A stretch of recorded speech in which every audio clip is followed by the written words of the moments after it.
There's lots of them little buggers down there. He's an expert on swan life. Gregory Johnson. Usually this time of year, they like to migrate from... What the hell are you doing, Gregory? Down from the north. Who's this old man here? Is he from North Africa? You can see he's got a toothbrush. What the fuck do you know? You're from Kuwait. He's even got a bomb. Look at him. He's definitely Kuwait. Yeah. I don't want to get exploded on. Did we almost die?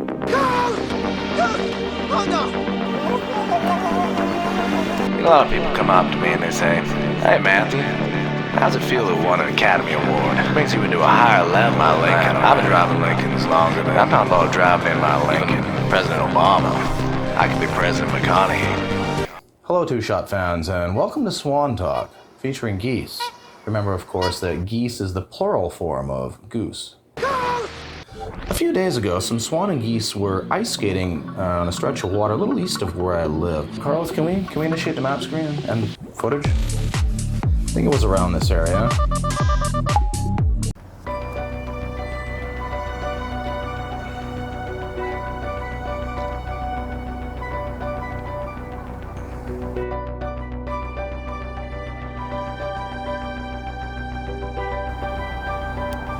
There's lots of them little buggers down there. We're with he's an expert on swan life. We're gonna talk to our friend here, Gregory Johnson.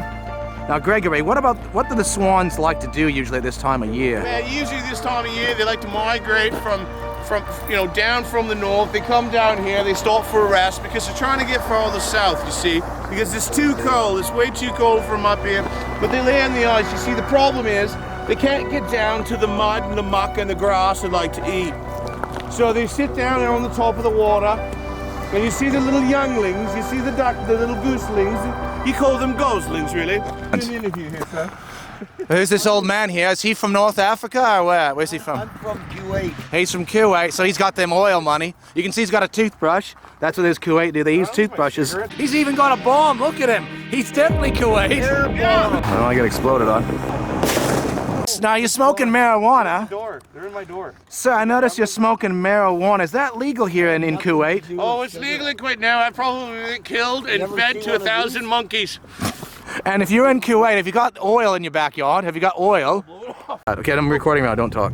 What the hell are you doing, Clayton? Fucking making sure he doesn't go off the fucking... Oh, I thought you were making sure he did go off. You were close, though. I was going around a hole. The edge, bud. Yes, I was. So Clayton saved my dad's life. Did we almost die? No, we wouldn't die. We just about to call a tow truck. Fuck it, I don't want to sit here. You guys didn't bring winter clothes. That's why I said you gotta bring winter clothes. Now, swan and geese usually migrate. I think they go south. Actually, let's get some comments. Do they get along? Let's see our comments. Comments. Do we even care about the post? Hell no. It's all about the comments. Wanna mess around? Little bitch. I'll type you out cold and steal your Instagram followers in a single type session.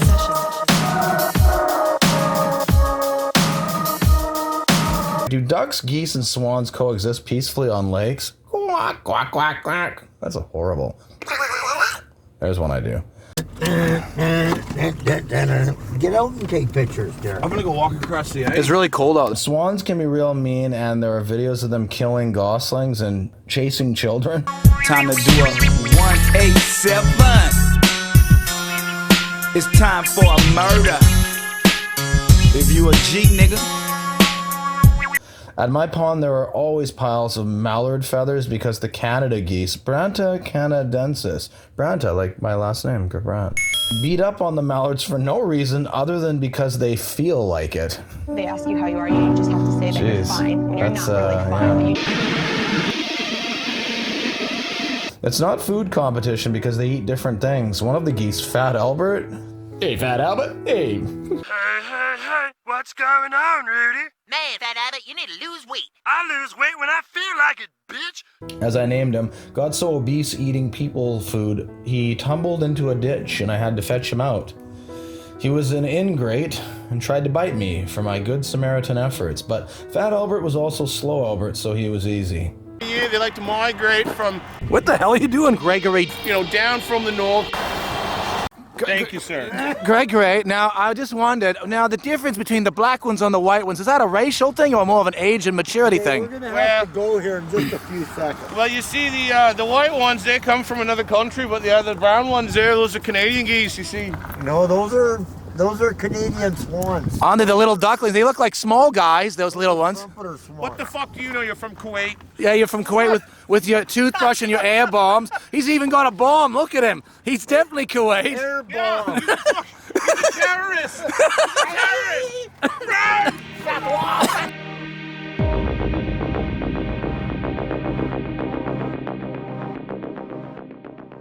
Yeah. Marley Hawkins. Yes, most of the time they coexist together, so there is a peaceful side to this.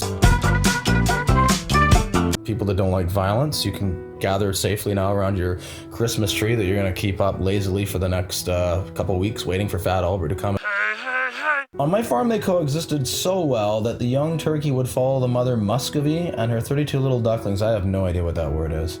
The crazy little turkey was so lonely that he ate and even would swim in the pond with them. The bigger he got, meaning heavier, that's usually what I think that means, he wouldn't swim as good and join my son on his inner tube and sit on it all day. At evening time, he'd still eat with the ducks, then fly up on a branch and roost all night till morning. Here we go.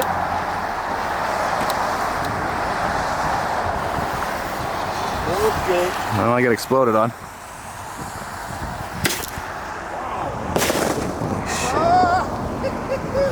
Oh, the geese all got spooked.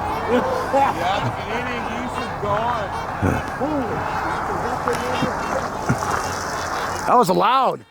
I have an interesting story. Wait, can we get this read in the voice of Morgan Freeman? Can we do that? I have an interesting story. A couple of years ago, I worked at a factory that had a firewater pond. Me and Andy used to make the moonshine after breaking out of Shawshank.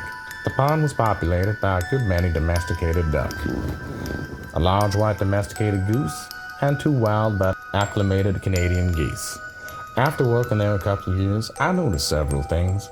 The wild ducks that migrated through would avoid the domesticated ducks. We used to joke about the Canadian geese having affairs. Most of the time, one of the Canadian geese chose to associate with the domesticated goose. But about once a year, it would change preferences and go back to its Canadian partner for a few weeks. Curiously, we never had any goslings though. The domesticated ducks bred like rabbits. However, their population was kept in check by a voracious hawk that lived nearby. It became very adept at picking off the ducklings. The mama ducks learned that the geese would serve as grandmothers and protect the ducklings. It was not unusual to see the mama ducks sleeping in their grass, where a goose might be grazing with 15 to 20 ducklings clustered around it. The geese were very aggressive towards interlopers. However, there was one employee who would walk up to the white goose and scratch her chest feathers like she was a dog. The Canadian geese were unapproachable. Join us next week for my readings of chapters 6 through 12 of The Poop That Took a Pee. Is that what it is? I just watched that one. The Poop That Took a Pee. Yeah, the green ones are the young ones. And the white ones are the mature.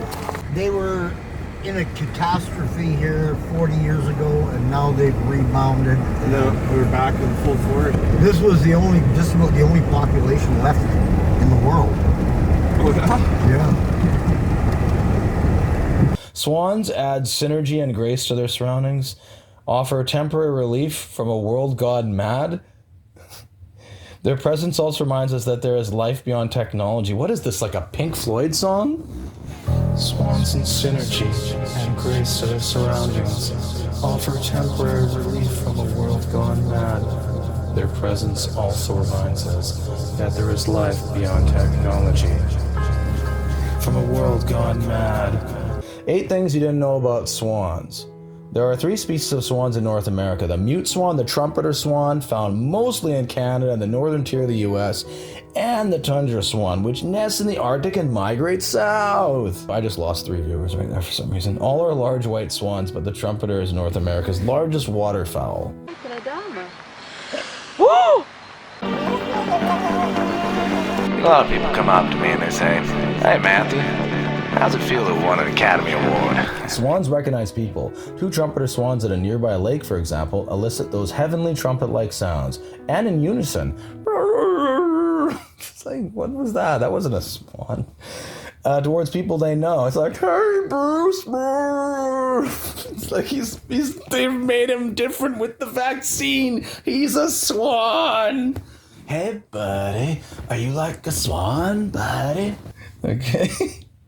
Oh, swans get along famously with other species. Can I do like maybe Monty Python? Swans get along famously with other species. The 2 trumpeter swans mentioned were brought to a lake in central Alabama to keep the Canada. And now for something completely different. The plan backfired. Swans and geese coexist nicely, and it is not unusual to see them swimming together, along with turtles. There was a lake at the outskirts of a small village. 2 swans and a turtle, who were good friends, lived in the lake. They would play with each other and pass time telling stories. Swans are not aggressive. Oh, it's still this one? They're defensive, says Sheila Bolin, an international swan expert. Hi, Sheila! They protect their nests and young just as an alligator or other species would, but they're not by nature aggressive. Oh, they are. I've seen footage. Carlos, run the highlight package! You've got to go back the way you came or you're going to get well stuck, aren't you? All right, fella. All right, don't do that. Don't be silly. Stop it. Stop it. Like geese, swans seem to radiate happiness, a quality that humans might want to consider emulating.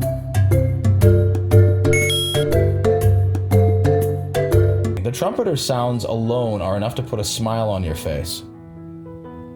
Swans seem to... What? Do swans fart? I just want to know that. Carlos. Who's that scooting on a scooter, fatty doo-doo? Swans seem to project power and positive thinking. They're chess players, buddy. It is impossible to be depressed around these glamorous vegetarians. I knew it! They were vegans the whole time! You're a vegan!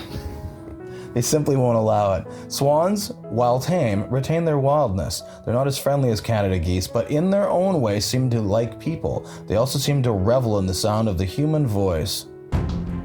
The international symbol of world peace is in trouble. The New York Department of Environmental Conservation... Kurt Russell, what's going on? They're raping me! They're raping me! Get out of there, Kurt Russell! Declared war on the entire mute population. Among other things, the DEC and the Swan Management Plan accuses swans of being invasive because they came here in the 1800s. You goddamn right. I'm a criminal! So did our ancestors. Who cares? So did people from India. It was even after then. So they're more invasive. What difference does it make now? The real reason, says Sheila Bolin, CEO of the Regional Swan Foundation, is to introduce a species more conducive to trophy hunting. Oh, Cecil the lion. That was like a retarded Chewbacca. There's that word again. You keep using retarded. Shut up! Who's this old man here? Is he from North Africa? You can see he's got a toothbrush. What the fuck do you know? You're from Kuwait. That means mute swans throughout the U.S. must die, she says, and be replaced by trumpeter swans for hunters. The trumpeter swan, North America's largest waterfowl, is considered the prize game bird.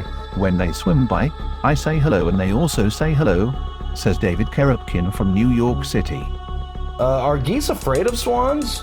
White swans are very territorial, making it great to keep geese away. Mute swans aggressively protect their young from Canada geese, making this swan an effective deterrent as part of an overall repellent strategy. Our white swan decoy will help deter Canada geese from landing in your pond or water garden. Swans have been known to actually kill geese. So if they get a good enough grip on the goose, it's in trouble. Yes, swans put a whooping of geese. Okay. Also, do geese feel fear? They have no fear. They're stupid. They're really stupid. That may be true, but even if you win, there's still a chance you get hurt. There's a reason you can scare off animals in the wild that are bigger and stronger than you.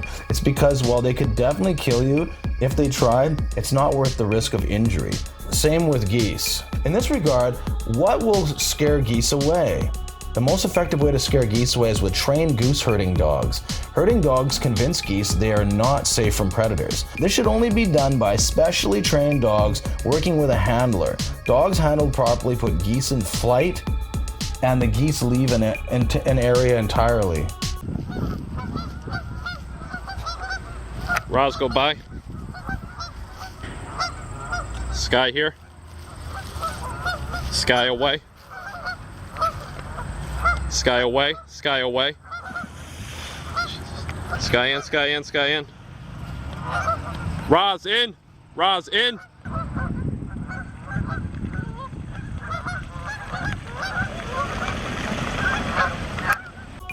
Why do swans attack geese? I know, right? Like, that's not been like on your mind all forever.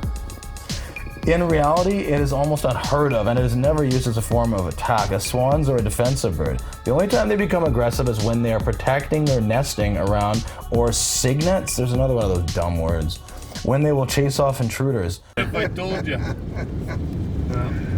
Oh, see, here's those guys that were in front of us. Yeah. Anybody coming? You're good my way. Oh, see you, buddy. See, that's how much better it is. It's faster than that way. Yeah, maybe. I didn't think it would be. But that's only for some. Swan migration. The annual migration of tens of thousands of North American swans from wintering grounds in temperate climates to summer nesting sites throughout the Arctic is a marathon without parallel in human experience. Starting points vary depending on the locales of individual populations, but according to the Arctic National Wildlife Refuge, swans cover on average more than 4,000 miles. That's a lot of kilometers. Native North American species. 2 swan species are native to North America. In summer, both migrate to the Arctic for breeding and nesting. Male trumpeter swans, one of the world's largest water birds, can weigh up to 28 pounds. With females a few pounds lighter, tundra swans are less than 2/3 that size. From a distance, the 2 species look alike, but trumpeters have all black bills, while most tundra swans have a yellow patch on theirs. By 1932, trumpeters have been hunted almost to extinction for their meat and feathers. Only 69 remain in the wild. How do they know there's only 69 birds? I swear there was more than that the other day. But after a previously unknown breeding population was discovered in Alaska, numbers slowly began rising. Tundra swans were also overhunted, but never as critically endangered. This is like that show, The Dances with Wolves. This is a good song for this adventure, eh? Oh, riders on the snow. Dum-ba-dum-bum-bum. Riders in the snow. The invasive mute swan. Ironically, the swan most familiar to North Americans, the mute swan, is neither native to North America nor migratory. It stays put year-round. Not long after the species was brought over from Europe in the 1900s to ornament the estates of rich people, mute swans went feral and quickly established themselves in the same areas where indigenous swans lived, driving them out and over-consuming the available food supply. You can recognize them from their lovely S-shaped necks and bright orange and black bills. Unlike North American swans, mute swans are very aggressive and will attack people as well as other swans and species of waterfowl. They also listen to Cardi B a lot. Migration routes. Both species of North American swan have eastern and western populations that follow different migration routes but usually touch down in the same places at much the same times every year. Throughout February, tundra swans take off from their wintering grounds in the Atlantic states and North Carolina and arrive in southern Ontario in early March. For a couple of weeks, they make themselves at home in boggy farmers' fields, eating corn or wheat residue from the last harvest and bulking up for the next leg of their exhausting journey. Every April and March, they fly for miles. Every April and March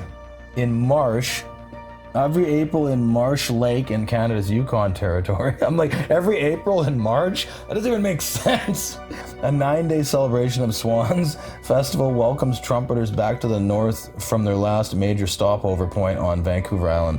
From there, these swans continue on their final destination in Alaska. Breeding habits. According to the Alaska Department of Fish and Game, swans pair up for life, usually around the age of 2. Jesus. But typically, they're right out of Surrey. But typically, they don't start breeding until the age of 3, 4, or 5. Cygnets require a long period of development before they are strong enough to embark on the reverse migration. So when the swans reach the Arctic from May to mid-June, they start nest building immediately. Trumpeters usually build on marshland beside small lakes, while tundra swans look for elevated nesting sites near larger bodies of water. Depending upon the weather, swans begin heading back to their wintering grounds in late September or early October, flying together either as families or in small flocks. So anyway, you've learned a lot about swan and geese here, and we're going to have to get you to make sure to subscribe. Make sure to hit that like button and subscribe with friends and get family and friends to subscribe. I need them. Don't worry about me, boy. Gotta love your man there, Clayton. Let's go. Oh, I love my man.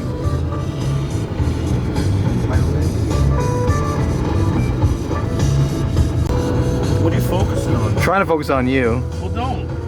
There you go. Fucking camera lens off me. There you go. There you go, Clayton. Smile.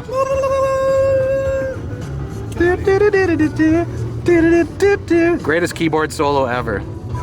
Fucking rights, buddy. Not This even is close. absolutely beautiful. You gotta see Emerson, Lake and Palmer. I don't care. Pretty good. Fucking amazing. It's like someone that knows how to play Merry Christmas. Oh, fuck off, you little... That's kind of a mean thing to say to the doors. The drawers.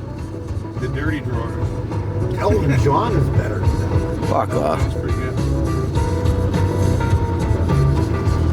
Keith Emerson. Every one of the Beatles knows how to play. Oh yeah. They know how to play multiple instruments. Everyone. You know? Like Paul, he can They're like, all right, well then I'll play bass on this one. Yeah. You know, it's funny. I watched, you know, there's a new docu-series made by yeah, okay. Peter Jackson made it. Yeah. It's long and slow, a bit boring at times, but it's fascinating to me because I'm a Beatles fan, right? Who isn't? And it's how they created all those last songs, like when they played that concert on the roof, all those songs, right? George Harrison. And of course Ringo just sits there and like, oh, what are we doing, fellas? and then at one point, Ringo's like, whoa, fellas, I got a song I've been working on. Come on, gather around the piano. He starts playing, he goes, I'd like to be under the sea in an octopus's garden in the shade, right? It would be nice, right? And then he's like, and then he looks at him and he goes, that's all I got. He's like, and then George comes over, he's like, well, what if we did this? And then John gets in there, and it's really cool, and that's how they created the song. Like, it was a song made by Ringo Starr, which was fantastic. Join us next week for my reading of chapters 6 through 12 of The Man That Took a Poop. Oh, sorry. Join us next... I've got some oil in my backyard. Okay, so I gotta read some of this. Okay, what am I doing here? Why is everyone... Move over to the right a bit. Move to the right a bit. Now explain... Excuse me, sir, Mr. Gregory.